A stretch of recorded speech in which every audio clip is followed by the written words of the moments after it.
Hello, friends. Hi. Can I get a hi, Miss Erin?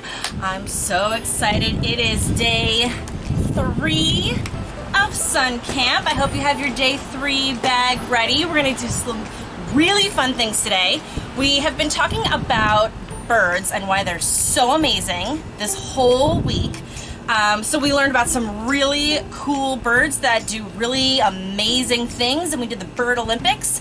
And then we learned about how to be ornithologists. We practiced using our binoculars, and you learned how to identify a bird so that next time you go walking outside or you go on a bird walk, you can use some of those skills and tools to help to identify the birds that live around you, and maybe even submit your data as a community scientist. But today we are talking about something that birds do that is so wild and so amazing it deserved its own day all to itself. And that is that birds migrate. Have you heard of migration before? Migrating is this crazy thing that birds do. Well, not all birds migrate, but a lot of birds do. Do you know what migrating means? Have you heard that word before, migrate? Yeah, so it's when animals move from one place to another according to the seasons.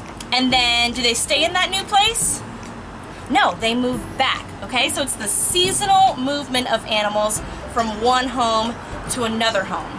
And sometimes the season is like the dry season and the wet season. Animals will live in one area during the dry season and then move back during the wet season or something like that. But birds actually fly from a winter home to a summer home. And it's a really, really dangerous journey. Sometimes it's short, but sometimes it's really, really far. So if this migration journey is so dangerous, then why do you think birds do it? I mean, why don't they just stay here in Patterson Park where they have plenty of things to eat, lots of shelter, water, all those parts of their habitat? Why would they go somewhere else? Yeah, so when the seasons change here, those things that they need, that they are adapted to survive with in their habitat, might not be available. So if it's a bird that eats insects, finds them here in the leaves of the trees, well, in the winter, the leaves fall and those insects aren't here anymore. But if they go somewhere else and they time their migration perfectly, they can arrive right when there are lots of insects in a new place. And then they use that to feed themselves and feed their babies, okay? So migration is definitely dangerous. There are so many obstacles that they can encounter along the way. But it's worth it if it means they get to a new place and get lots of food and have more babies. I mean, that's the goal, right? Have as many babies as possible. So there's a really cool thing in your bag today, your bag that has a number 3 on it. It's called an Audubon Adventures magazine, and it looks like this. So go ahead and look in your number 3 bag and take out this. I'm going to give you a couple seconds.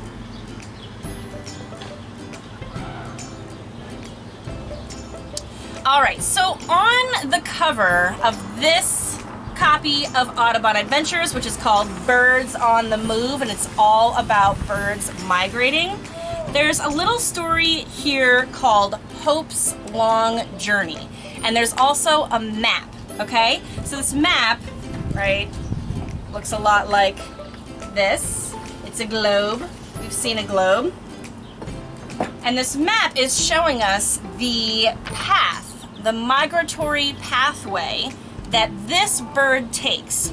And we know that this bird took this exact pathway because scientists actually monitored this bird while it was migrating. Let's just read it together. I'm getting ahead of myself. So take a look right here where it says Hope's Long Journey. Let's read that together. So this map shows the migration journeys of a Wimbrell. A Wimbrell is this type of bird. It's like a shore bird. It lives at the beach. And the scientists who are studying this Wimbrell named her Hope. Wimbrels are shorebirds that live in many parts of the world, And thanks to a tiny solar-powered transmitter attached to one of Hope's legs. So they basically put like a tiny GPS. Solar-powered means that it's powered by the sun, so it doesn't need any batteries and can be really light. So they put this solar-powered transmitter on Hope's leg, and then scientists were able to track her migration in 2009 and 2010. On one part of her journey, from Southampton Island off the east coast of northern Canada, so, I mean, if we're looking at our globe, that's like way up here, to the island of St. Croix in the Caribbean, that's down here, so here to here. In between here is North America, right? The entire United States where we live, right? So from all the way up here in Canada to all the way here in the Caribbean. Hope flew 3,500 miles without stopping. Like, I'm gonna have an emotional moment over how incredible that is. 3,500 miles. So all the way from here, all the way across Canada, all the way across the United States, all the way down to the Caribbean, she flew 3,600 miles without stopping. My mind is blown. I hope your mind is blown. That is insane. So, a lot of times, birds like Hope will fly from places here in the north. So we live in the northern hemisphere. We live above the equator. The equator circles the very center of the entire world, okay? So birds who live here in the summer, when it starts to get cool, they'll fly which way? South, okay? So they'll fly south to places where it's warmer. And do you see why it would be warmer there? If I was a bird who flew from Maryland to Brazil, well look, now I'm right on the equator, and the equator is the part of the world that is the closest to the sun. So it's the warmest there, okay? So I want to fly there to be nice and warm and to get lots of food. And that's what lots of birds do. Okay, so you might be wondering, while this bird Hope was flying thousands of miles, how on earth she knew where she was going. I mean, it's not like she took out her phone and typed it into Google Maps or used her GPS or even used a map. She just had to wake up and know where to go. That's crazy, right? How do they do that? How do birds know which way to go? How do they find their way? Well, our Audubon Adventures gives us some answers to that. So open it up to this page. It's the page with the globe on it again. And over here on the side are some answers. It says, how do birds find their way? Migratory birds don't have navigation systems like airplane pilots. Of course, duh, we know that. So they have to use other clues to find their way.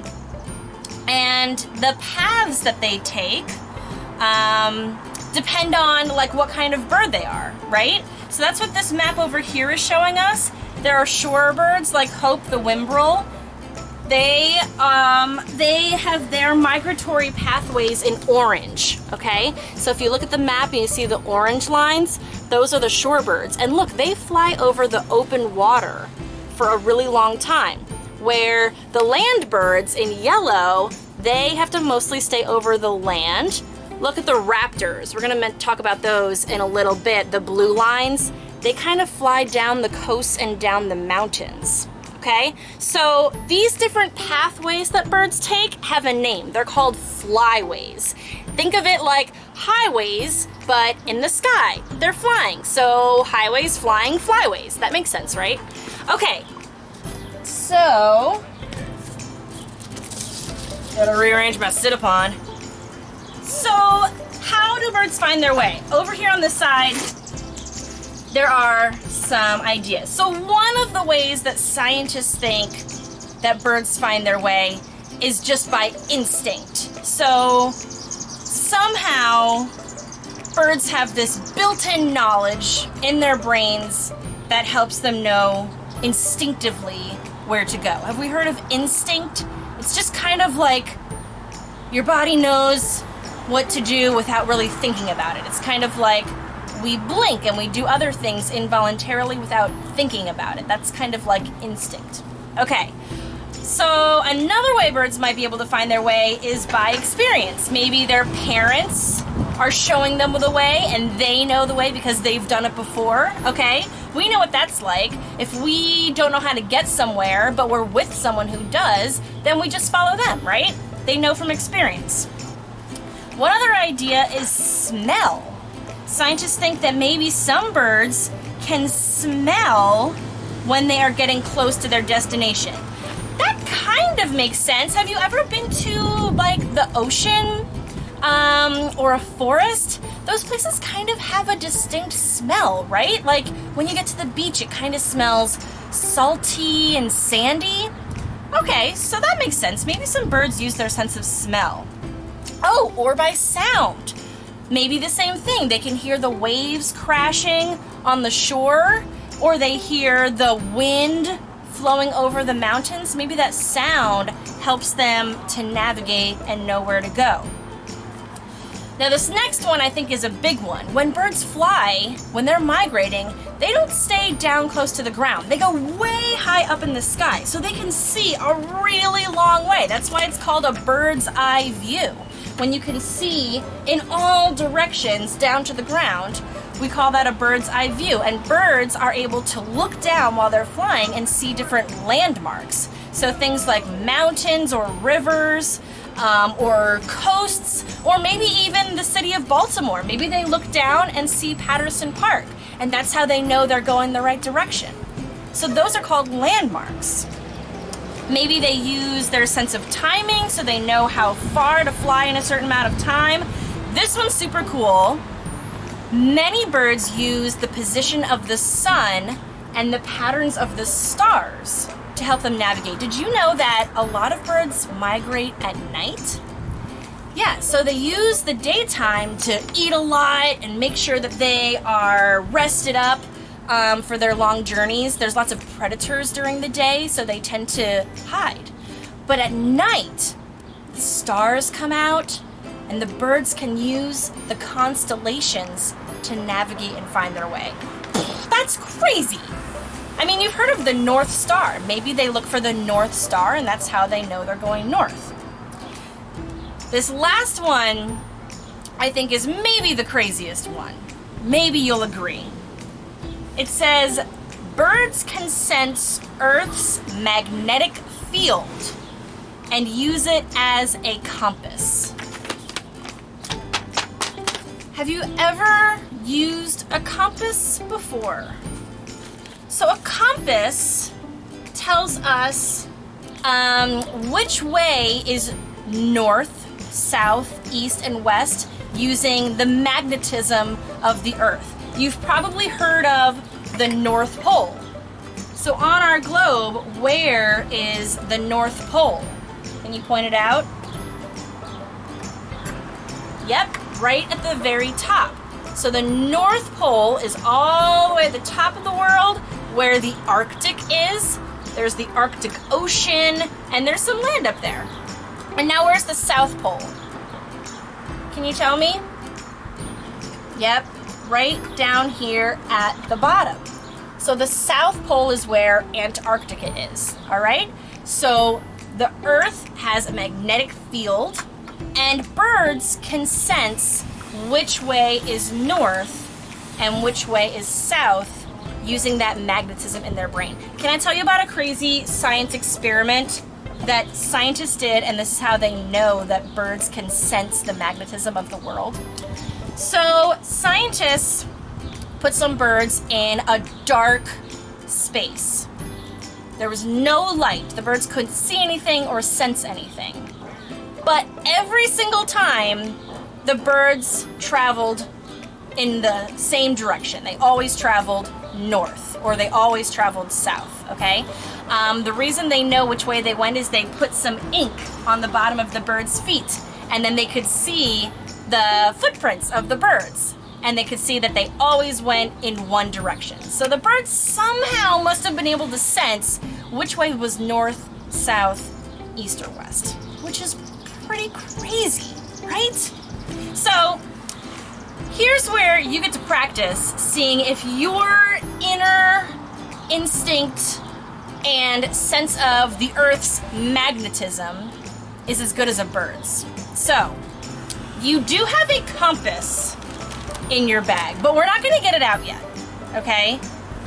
First, we're gonna see how well you can do this activity just by using your inner magnetism. We'll see how good it is, okay?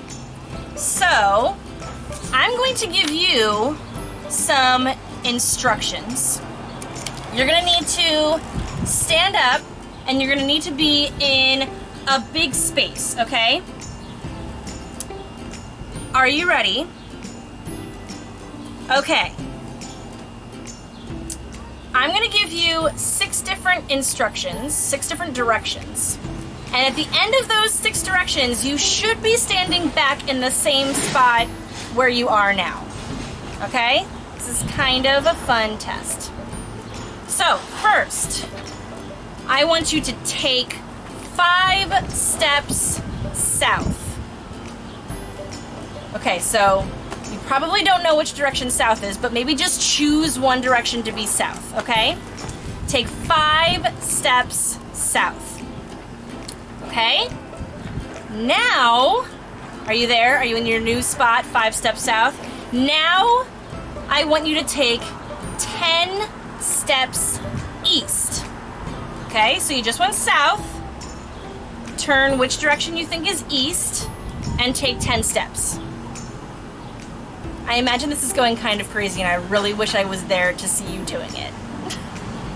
Okay, so you took 5 steps south, you took 10 steps east. Now, I want you to take 20 steps north.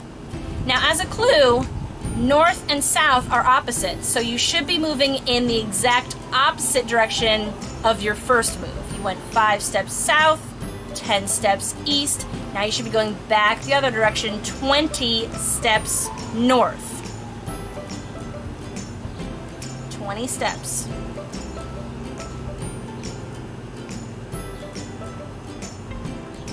Are you ready? Okay. Now, take 15 steps west.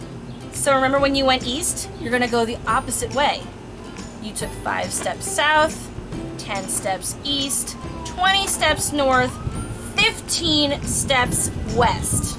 Okay? 15 steps. Go ahead.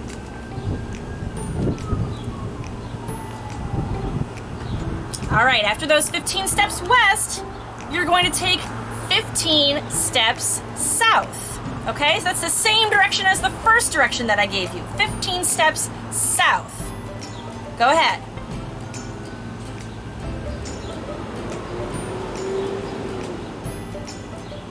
And then finally, take 5 steps east. Did you end up in the same spot as where you started? Did you run into anything? Did you have a big enough space? This was kind of a practice round, don't worry. You might need a bigger space. Okay, I'm really curious to see whether you ended up in the same spot as where you started, but here's what we're gonna do next. Now we're going to make it a little bit easier. So if you didn't end up in the same spot as where you started, that means that your inner magnet, like birds have, probably doesn't work very well. I know mine doesn't work very well. Humans don't really have that sense of magnetism like birds do. So we use something else to help us called a compass. Have you ever used a compass before? In your bag, there is a compass, and I want you to take it out now. Your compass is gonna look a little bit different from mine. This one's for practicing and teaching. But your compass should be a round thing, and it should have kind of a floaty arrow inside of it. Okay? So can you kind of see this floaty arrow? And it always points the same direction no matter which way I turn the compass, right? Okay. So how a compass works is it detects magnetic north, okay? So it detects where the North Pole is. okay? So that arrow in your compass will always be pointed at north, okay? So if you hold your compass in front of you, I'm going to use this larger one so that you can see. If you hold your compass in front of you and you turn your body until you are facing the same direction as the arrow, then you will be facing north, okay? I'm going to do it here just to practice along with you. All right, so I have my compass, and I see it's pointing that way, which makes sense. So I'm going to turn my body. Still see me? Okay. Now I am facing north. Okay. Now I have to hold my compass the same direction the whole time. If I turn it, you know, north is still that way. Okay? So let's practice this again. I hope you're getting the hang of it. It's pretty fun to play around with, but it does take some practice. Okay, so we're gonna do the activity again. So hold up your compass in front of you and face north. Okay? Are you facing north? I'm going to give you the same 6 instructions, okay? So the first instruction was take 5 steps south. All right? So you are going to want to turn in the opposite direction of north and take 5 steps. Okay? 1, 2, 3, 4, 5 steps south. Now, remember, north is still north. Hold your compass so that the arrow is still pointing north. Take 10 steps east. Do you see the little E? E means east. 10 steps east. So if north and south is this way, east and west is this way. Okay? So you took 10 steps east. Now, take 20 steps north. So point your compass north again. If it were me, I'd be going this way. Take 20 steps north. 20 steps north, okay. When you get there, then take 15 steps west.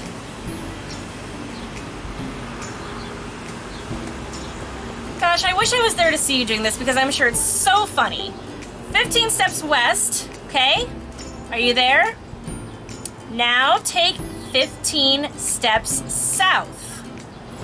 So find the S, it's the opposite way of north. 15 steps south.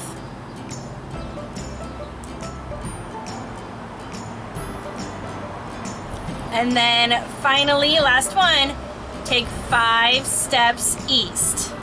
And you should be back in the spot where you started.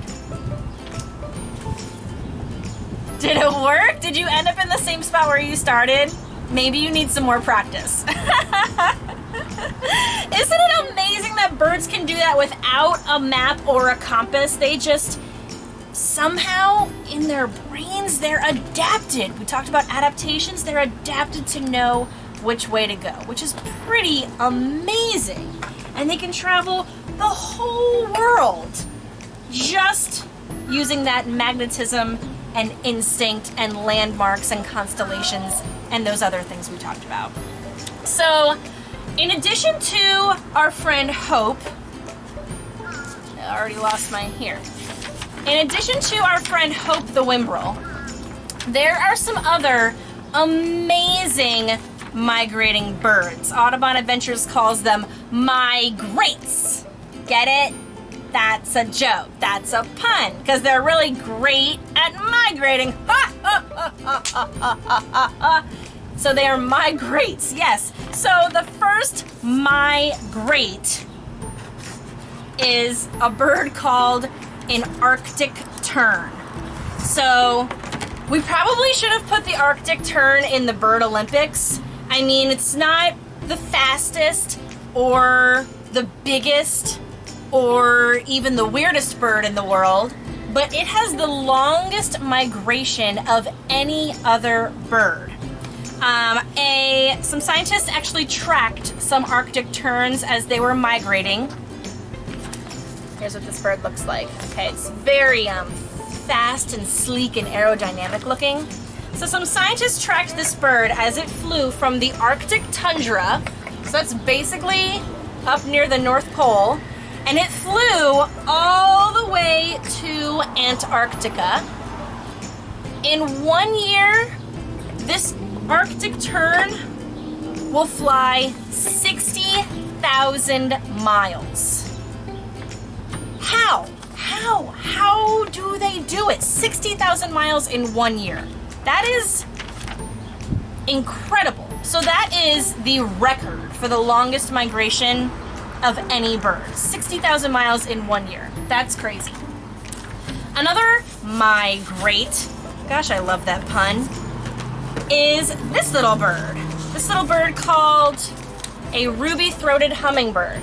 Now, a couple days ago, we talked about a bee hummingbird and how that bird is the smallest bird in the world, but it flies over the Gulf of Mexico. It just does some incredible things. This is actually our local species of hummingbird that lives here in Maryland and can be seen even here in Patterson Park. This hummingbird is only 3.5 inches long, but it flies across the Gulf of Mexico. So let me show you on the map, on the globe. Do we know where the Gulf of Mexico is? It's a big body of water. Where are we? Okay, so here's Maryland. If we go down the coast, here's Florida. This is Mexico. And this blue area in between Florida and Mexico is called the Gulf of Mexico. It's a really big body of water. You cannot see across it. It's too big. But the hummingbird, the ruby-throated hummingbird, flies across that Gulf of Mexico without stopping. It takes it 20 hours. So there's 24 hours in a day, so it takes it almost an entire day, non-stop. Do you think you could do anything non-stop for 20 hours? I don't think I could. Remember when we flapped our wings on the first day and we only did it for a minute? Imagine doing that for 20 hours. That ruby-throated hummingbird is definitely a migrate. Really great at migrating. All right, there's one more migrate I'd like to share with you, and that is these hawks. So there's actually a bunch of hawks in this picture. So hawks are large birds. They weigh a lot. So if they were going to flap their wings along their entire migration, they would get really, really tired. Okay? It's harder than the hummingbird that only weighs as much as a couple paper clips, remember? The hummingbird can go really fast, but the hawk has a big body, a big heavy body. And so instead of flapping its wings, hawks will migrate along the tops of mountain ridges, okay? So say a mountain range like the Appalachians or the Blue Mountains. They come right through the state of Maryland. The hawks will fly along the ridge of the mountains, and they do that because there are thermals of air. When wind blows up over the mountains, it makes these things called thermals.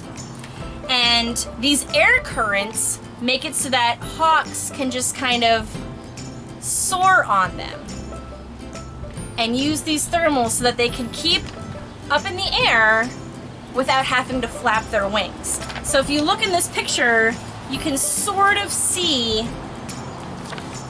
kind of the circles of hawks. They're flying in this circular pattern. That's because that's the way the thermals move. The air currents kind of move in a big circle, and so the hawks soar on the thermals. And sometimes when hawks do this, they fly in big groups. These groups of hawks are called kettles, kind of like a kettle like you boil water and make tea. So the hawks fly in these big groups called kettles, and some of these groups, these kettles of hawks, can get up to tens of thousands of hawks in them. So 10, 20, 30,000 hawks all flying together in one big kettle, soaring on the thermals. That's pretty incredible, right? That's amazing. There are places in the world where you can watch the kettles of hawks flying by. Even just in Pennsylvania, there's a place called Hawk Mountain, and it's right where lots of hawks tend to funnel through as they're following the mountains and flying on the thermals. And if you sit there in a day, you can see hundreds, thousands of hawks in one day. It's pretty amazing. So here's a thought for us to work on for the next few minutes.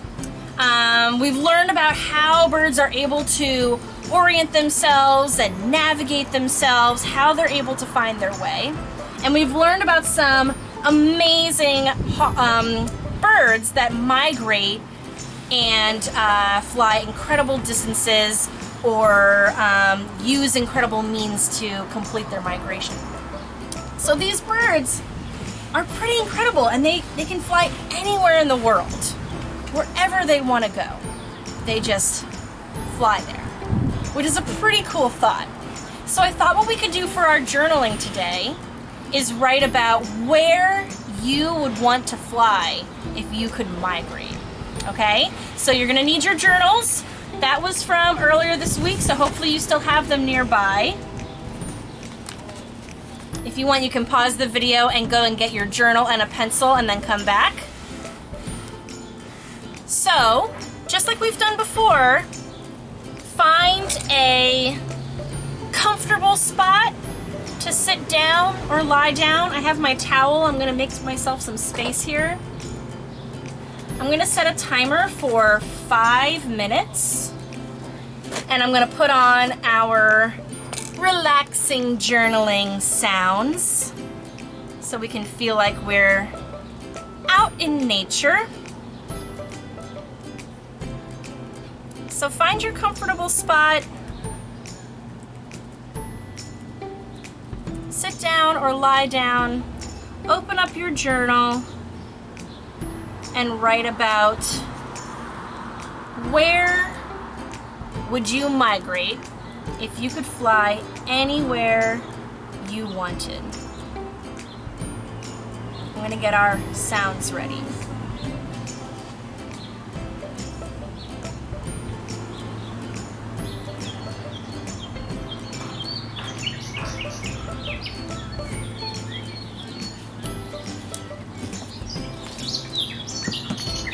Okay.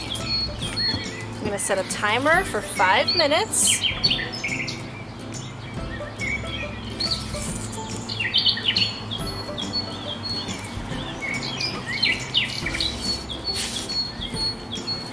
My comfortable spot.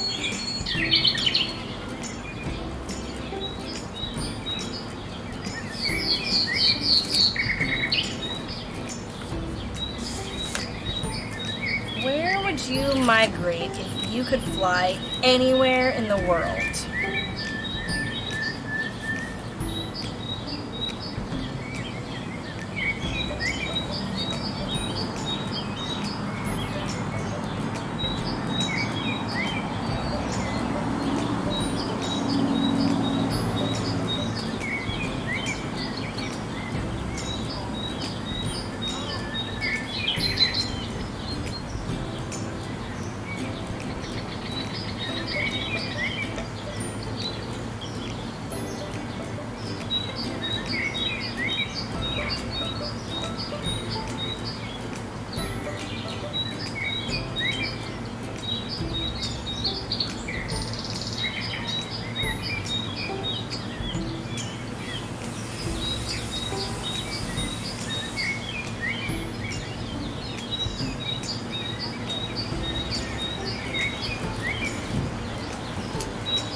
sure you write about why you want to go to these places. You can write a whole story. Still have about 2.5 minutes left.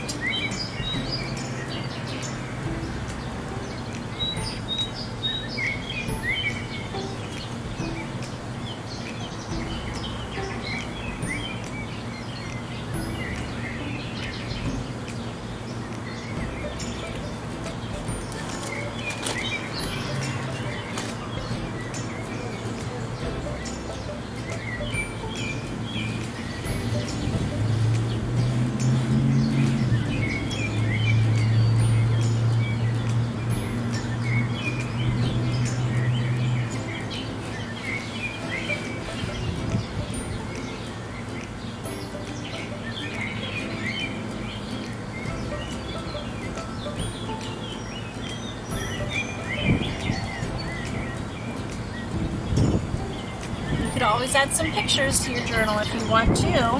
Have you decorated the front of your journal yet? That's something fun that you could do.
Seconds left.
All right, time's up.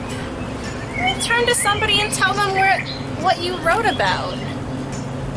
Where would you like to migrate if you could fly anywhere in the world? I wrote that it is very hot in Maryland right now, so I think I would like to fly to the bottom of South America. So past the equator and down here where penguins actually live. I could see some penguins. And on the way there, I could stop in Mexico and Peru because those are two places that I have always wanted to go. They seem like really amazing places, and I would love to see all the rainforests and all the other birds and animals that live there. So I hope you had fun imagining where you would migrate. There's one more thing that we are going to do today that you are actually going to do on your own, but I'm going to show you how to do it. So, in your Sun Camp Day 3 bag, you have some materials to make your own migration board game, okay? So, it looks like this. There's a big piece of poster paper. There's already a start and a finish on your game, and there's a path. But this whole thing can be colored in. You can color it any colors you like, okay? So you have that. Then you will have your playing piece. So not in this bag, but in the number 1 bag, the day 1 bag, we had some beads. Remember we were pretending they were bugs and seeing how fast we could eat them with our beak? So find those beads. That's gonna be your playing piece for playing the game, okay? So however many people you're playing with, you'll have to find that number of beads, and you'll put them at the start. Then you should have a dice, okay? And finally, you should have a set of cards. They're just blank. I wrote a question mark on mine because I think these are kind of like mystery cards. So, this is really entirely up to you. You are going to decide what kind of migration game to create. But, just as an example, here's what you could do. Alright, I have my board here so that you can kind of see how to play. If you're inside, hopefully this won't be blowing around like mine is. Okay, so the first thing you'll want to do is maybe decide what do you want to call your game. Down here at the bottom, there's a line. So right before it says rules, there's a line here. That's where you can write the name of your migration game. And then what you'll want to do is use these cards, and one side you could just put a question mark or some other kind of design that you want to make, and on the other side write down something that could happen to a bird while it's migrating, okay? There should be an equal number of good things that happen to them, like they landed in Patterson Park, as well as bad things that could happen, like they ran into a window. Ugh. Okay? So you'll write something like that on the back of these cards, and then what should that player do if they get that card? Okay? So, for example, I pick this card, and it says, you landed in Patterson Park, yay! And you got to go to the pond or eat some food from the Habitat Gardens. Move ahead 2 spaces, something like that, okay? That's completely up to you. So let me show you what it actually kind of looks like if I was playing. It's gonna be better for you because you're not going to be up on a roof where the wind is blowing. Okay, so I have my game board, all right? I have my playing piece. I'm here at the start. I have my dice. I'm gonna roll the dice. It says 3. All right, 1, 2, 3. Then it's the next person's turn, okay? But let's say I rolled a 5. I would go 1, 2, 3, 4, 5, and I would land here on this spot where there's a question mark, right? Okay, so if I land on the spot where there's a question mark, that means I have to pick up a card. And you can put your cards down right down here in this space, okay? So, oh my gosh, I landed on the spot with the question mark. I don't know if it's gonna be a good thing or a bad thing. I pick the card and I read, you ran into a window. Oh no, go back 2 spaces. And then I have to move my piece back 2 spaces. Okay? So it's completely up to your design and your imagination. You should have an equal number of good things that move your players ahead as bad things that make them move backward. Otherwise, you might not ever get to the end and be able to have a winner and finish the game. Okay? Alright, so I hope that you have so much fun designing and decorating and using your imagination to come up with a really fun migration game. I wish I could see some of them. You know what? If your parents have social media, they could maybe post a picture of you with your game and then tag Patterson Park Audubon Center. That would be a good way for me to see all of your amazing designs. All right, friends, that's all for today. Migration is crazy. It's amazing. We're gonna see each other again on day 4 for one more day of birdie adventures. I can't wait. Bye, friends.